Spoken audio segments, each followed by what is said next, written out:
دو صحابی شہید ہو گئے، حضرت عمر بن الجموح رضی اللہ تعالیٰ عنہ اور حضرت عبداللہ بن عمر رضی اللہ تعالیٰ، دونوں انصاری صحابہ تھے، شہید ہوئے۔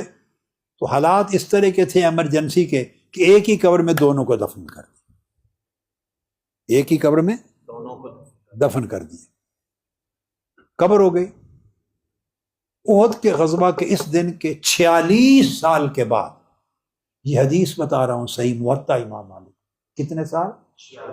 46 سال کے بعد جہاں وہ دفن تھے اس کے قریب پانی کی، جیسے پہاڑوں سے پانی گرتا ہے تو چشمے نکلتے ہیں یا پانی گرتا ہے تو دریا بہتا، تو قریب سے ایک دریا بہتا رہا تو اس سے ان کی قبر کھل گئی۔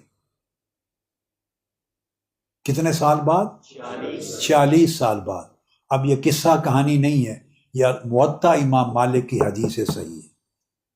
قبر کھل گئی تو پھر ان کو دوسری جگہ منتقل کرنا پڑا۔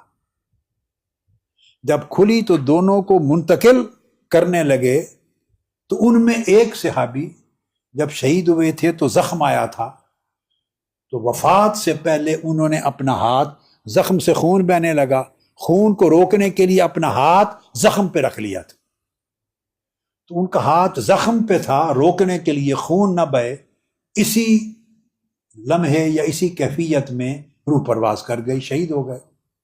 تو جب ان کو دفن کیا تو ان کا ہاتھ سٹل زخم کے اوپر تھا۔ 46 سال کے بعد جب قبر کھولی منتقل کرنے کے لیے تو ان کا وہ ہاتھ اسی طرح زخم کے اوپر تھا،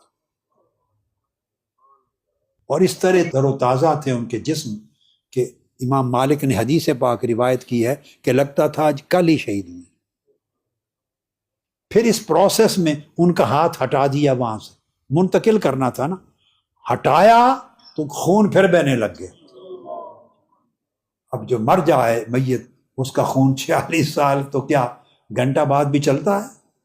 بولیے، ختم ہو جاتا ہے، جم گیا، یہ مردہ کہتے ہیں اس کو۔ تو ان کا ہاتھ ہٹا تو پھر خون بہنے لگ گیا، اور آگے صحابہ نے ابھی کچھ نہیں کیا، جب خون بہنے لگ گیا تو صحابی نے خود اپنا ہاتھ اٹھا کے پھر زخم پہ رکھ لیا، قبر کے اندر ہی خون بہنے لگ گیا نا، دیکھا میری قبر خون سے بھیگ جائے گی، پھر ہاتھ واپس رکھ لیا۔ یہ حدیث پاک میں امام مالک نے اس کو روایت کیا۔